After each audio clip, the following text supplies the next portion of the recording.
കൊടുങ്ങല്ലൂർ ശ്രീകുരുമ്പ ഭഗവതി ക്ഷേത്രത്തിൽ പ്രസിദ്ധമായിട്ടുള്ള അശ്വതി കാവ് തീണ്ടലെന്ന് ചെമ്പട്ടണിഞ്ഞ കോമരങ്ങൾ ഭഗവതിക്ക് മുന്നിൽ ഉറഞ്ഞു തുള്ളി കാവ് തീണ്ടും. ഭരണി മഹോത്സവം കൊടിയേറിയതിന് പിന്നാലെ ഭക്തജന സാഗരമാണ് കൊടുങ്ങല്ലൂരിലേക്ക് ഒഴുകിയെത്തുന്നത്. കൂടുതൽ വിവരങ്ങളുമായി കിരൺകുമാർ ചേരുന്നുണ്ട്. കിരൺ, ചടങ്ങുകളൊക്കെ എങ്ങനെയാണ് പുരോഗമിക്കുന്നത്?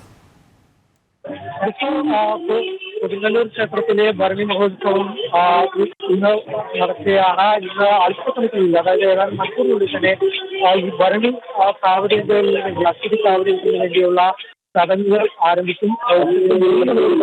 ക്ഷേത്രത്തിലെ തന്നെയാണ് കാവടിയങ്ങൾ ആരംഭിക്കുന്നത്.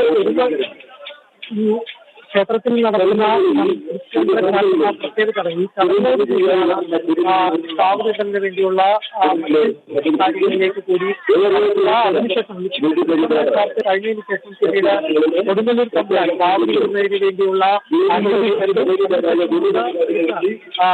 ഇവിടെ എത്തിയുള്ള കോമരങ്ങൾ കാവടികൾ ആരംഭിക്കും. ഏകദേശം കൂടിയാണ് ഈ ചടങ്ങുകൾ ആരംഭിക്കുന്നത്. വായുമണ്ഡലത്തിൽ മരണമണികളായി കോമരങ്ങൾ ഇറങ്ങുന്നത് കൊടുങ്ങല്ലൂർക്കാവ് പക്ഷികളില്ലാറാകുന്നു. നിലവിൽ ചരിത്ര പ്രസിദ്ധമായുള്ള അശ്വതി കാവ് തീണ്ടൽ ആരംഭിക്കുന്നതിന് മുന്നോടിയായുള്ള ഒരുക്കങ്ങൾ നടക്കുകയാണ്. കിരണാണ് വിശദാംശങ്ങൾ പങ്കുവച്ചത്.